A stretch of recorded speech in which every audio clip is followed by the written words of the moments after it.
Ano yung mga factors na dapat nyo i-consider bago kayo pumili ng waterproofing product? Simulan natin sa pagtawag ng 3 factors na to sa acronym na DAT or DAT. So, D stands for different conditions. So, number 1, intindihin natin mga natural factors. Ano ba ang kailangan niya dyan? Weathering ba? Ulan, init, UV.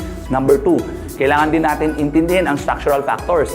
Meron bang vibration? May movement ba? Number 3, personal preference. Gusto nyo ba gumamit ng tiles lang? Or gusto nyo gumamit lang ng coatings lang? So, it's your personal preference. Number 4, actual situations. Ito naman yung mga bagay na meron na ba existing tiles and then nagkaroon ng tulog?